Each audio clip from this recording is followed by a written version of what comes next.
Hey guys, the Sports Hub 514 here, and I just want to go over last night's game between the Montreal Canadiens and the Winnipeg Jets. I predicted that this game would either be a bloodbath at 6-2 for Jets win or a 3-2 Jets win in overtime. Strictly because, Montreal Canadiens fan, I've seen our team push overtime a bunch of times, so that is something that I was expecting partially. Pretty much every game seems to go into overtime, whether we lose or win or shootout, you know. But a big goal was had there by Josh Anderson. I don't know if you guys saw the replay, but it was on the Instagram story there. If you haven't seen it yet, it's right there. There was a potentially hand pass goal that was called back, but it wasn't. The call in the eye stood. I just want to get your thoughts on that. I think that was a valid goal. He did. It wasn't a deliberate hand pass. He picked up the puck that was in the air, dropped it down to his backhand, and then as he went to swat it, the puck just bounced over his stick. And he didn't even score the goal. It just went from directly in front of him across the crease straight to Dvorak, and went in the back, and then it went to make it 2-0. So Anderson with 2 points last night, which is huge for his confidence. I don't want to say he played bad because he wasn't playing bad. He just couldn't finish for the life of him. He had chances. He had all the chances he needed in the world. He's on the power play, and he's getting good looks, and they're good shots, or he'll hit the post, or he'll just miss the net, or he'll get blocked, or he'll be on a 2-on-1, and the pass just isn't there. And he's putting himself in good positions. Just couldn't buy a goal, but now they're starting to come in bunches. A 2-point night for Anderson tonight, and then we had the OT winner by Justin Barron and Cole Caulfield, who's in a goal drought himself. I'm not worried about a guy like him. He scored plenty of goals before. Sure, he's on a little bit of a cold streak, but he's still producing. He's in the ozone. He's ripping pucks. The amount of posts and crossbars I've seen this guy hit, getting into grade A chances, and even then, using a player like Caulfield, yes, he's the shooter, but having that threat of a shooter all the time opens up the door for a guy like Suzuki to bury one, or a guy like Barron to bury one, which happened last night. So Barron got the better of his brother Morgan.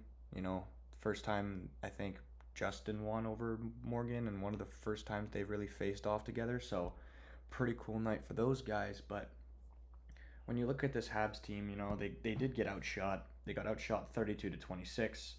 They had 5 shots in the first and third. What I've seen from the Habs usually is they're a really strong first and third period team, but the second period is where they kind of slow down. But in the case of last night's game, they had 14 shots in the second, and they only had 26 in the game. So more than half their shots came in that second frame. I don't know what it is about the second period. Maybe it's that long change that the Habs are just really not good at dealing with. But that's something I've been noticing. And while I was watching the game, they also stated that Mikey Matheson is the most kilometers skated out of any player in the league this year. Which just goes to show how versatile a player like him is on the back end. Yeah, he might not be the most offensively gifted player you've seen or think of, but this guy can snap a puck around. This guy's solid. He does clean breakouts most of the time. He's defensively reliable. He's a big body. He likes to throw the body a little bit too. So, and he can skate, and that's a big factor that we have. We have a really mobile decor, and when you add in players like Ryan Backer, who's going to come up in the next couple of years, he's going to be that two-way bigger defenseman, but he's been known for his skating. And you got add that guy like Lane Hudson, and that Jaden Struble now. He's a great skater for a late pick, and he's looking really good. He just dictates the play really well. He has good situational awareness. I'm really liking the look of how he's playing for the most part. And Caden Gooley's just a menace. You should watch him. He's underrated, to say the least. I think he's a really good player for considering where the Habs are in the lineup and the tasks he has to deal with, the defensive liabilities and defensive matchups he has. Can't go wrong with how he's playing. He's one of those players that every time I watch him, he looks older than he is. He's a young player, but he plays the game well. He plays it smart. He contains. He doesn't get beat clean too often, and if he does, he recovers well. And he's an animal in the corners. He likes to be in those corners battling it out. And you can snap a puck around too, which is really nice. Again, a mobile defenseman who can skate, shoot, has some offensive capability. He can jump up in the rush. can lead a rush, can be on the power play if you need him. And like these are things that like obviously as a Habs fan, I'm aware that this team is not where it needs to be to compete. But considering how we were in 2021 when we went to the final, I think that this team on paper, the skaters, not so much the goalie, because I mean Carey is Carey. Carey carried that team to the final basically on his back, but um, that team's looking good. That team's really looking good for the future. I'm not too worried about what's gonna happen here with this team. I believe in Hughes.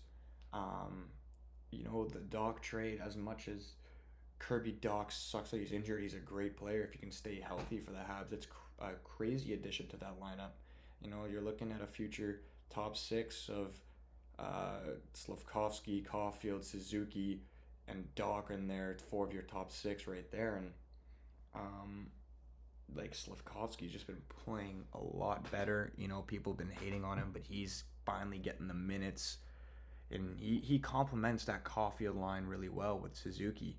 When they play all three together, you have a big body and you have two smaller forwards that are small skill players, and you have a big guy with a big shot. Like, you can't go wrong with that kind of lineup. He creates space for those guys, which is nice. Obviously, like you'd expect more production from the three of them, but sometimes production doesn't happen. That's just how hockey goes. You get bounces or you don't. In the other game, I forget who they were playing, but they had a ridiculous amount of post shots. I think, was it Buffalo? Let me just double check. Sorry, it wasn't Buffalo. It was Pittsburgh, and that game went to a 12-round shootout. But in that game, you saw a couple posts. Each Slavkovsky and not Slavkovsky, Caulfield and Suzuki hit the post in the third period. Both would have rung it right past the right ear of the goalie. They got shots. They got good shots on that team. I'm not worried about how this team will develop when Lane Hudson gets in that lineup. If he's supposed to be the offensive dynamo that he's projected to be, hopefully he fills those shoes. Like if they get a player like Lane Hudson, who evolved into a Quinn Hughes, Adam Fox type player, or Cale Makar, just offensive dynamo from the back end, Montreal is going to be scary. And people don't realize that because they see this team. They're like, who's the goalie? I mean, at this rate, I'd keep Sam Montembeault for a little bit. See how he does, because he's been playing out of his mind. I mentioned him yesterday, but I mentioned him again today. Like, he didn't play last night, but if you want to see a great goalie, like, look at Montembeault. If he is on the trade block, he's going to demand a king ransom for any competing team. A team like Edmonton, like I said earlier, would love a player like that or a goalie like that. Just some stability. And what you notice with the guy like Montembeault is that he, although is on a weaker team, he's able to bail out that team when he needs to bail them out. He can give you that clutch save when you need it. He's been that guy. He's been the best 5-on-5 goalie in the league on a team that shouldn't have the best 5-on-5 goalie in the league. We were spoiled for riches before with Carey Price. Still remember back in the day that the Halak trade. Montreal has always been solid in net. Jose Theodore before that. You got good goalies pretty much throughout our history. So the goalie department I've never been too concerned with, but seeing a player like Montembeault really evolve and take that next step after the team has struggled a little bit was pretty nice. And he gives those boys some confidence to play up. He gives those boys the confidence to make a play. In case they do mess up, he can back them up. You can count on your goalie to make a save. In a team like Edmonton, they haven't had that luxury. Or other teams that have issues on goaltending. And you have teams like Vegas who went through, I don't know how many goalies when they won the Cup. They went through about 4 or 5. Then you have like goalies like Cal Peterson who signed these big money tickets and they're not anywhere to be seen anytime soon. And Jack Campbell got buried in the minors. And if a guy like Montembeault has been doing it for a little bit now, and he's done his job, and you can't complain with how he's playing. He's earning that number 1 spot here, I think. But then again, Jake Allen's a great goal. Again, so the Montreal goalie tandem, like, they are a true tandem. They can split starts. They can go 41-41 if they need. And I'd feel equally as confident with both, but considering the age factor, then you got to think long term that for the development project of this Canadiens team, maybe your solution in net at the moment is Samuel Montembeault. It's hard to argue why not. We have that guy Fowler that was drafted, but in the meantime, like, keep Montembeault, sign him to hopefully a team friendly deal, because he could, if we don't need him and that Fowler kid develops, man, like, again, spoiled for riches in the prospect department on goalies. I mean, you got high end prospects before like Zach Fucali, and Montreal's known for their goalies. And you think about the history of goalies here, even Patrick Waugh, Ken Dryden, Jacques Plante. You have a legacy of legends. Carey Price, a modern legend. Sure, he didn't win a cup, but what was it, 2015, when he won every single award under the sun as a goalie on that Montreal Canadiens team, and he dragged them. He didn't drag Team Canada, but he backstopped them, and he was their starting goalie for the Olympics in 2014. Like, he's just a great goalie, and that just goes to show you the pedigree that we expect from the goalies here in Montreal. And right now Sam Montembeault is living up to that pedigree, and it's a really nice thing to see. So I think Slavkovsky also is going to take that jump. So once these guys start taking those jumps, this team is going to be scary, because Winnipeg's not a slouch of a team, and they didn't outplay him, but they outcompeted him in some ways. And Morrissey did take a puck to the face. Slavkovsky's a unit. Like, his roughing penalty was a little bit funny, but that's just a big man. Like, he's a kid, and he's a big man. He's 6'3", 6'4", 220, and that's the same build as Ovi.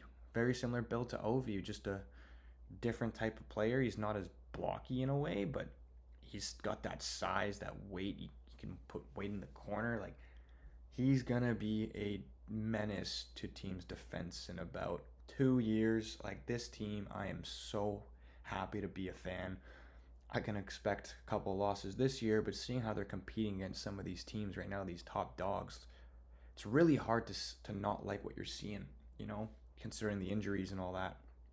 But with that being said, that's it for today. Hope you guys enjoyed. Stay tuned for some more content tomorrow. I'll be covering hockey pretty much every day over this time period and for the foreseeable future. So hopefully you guys enjoy my takes here, and let's start a discussion. Ciao.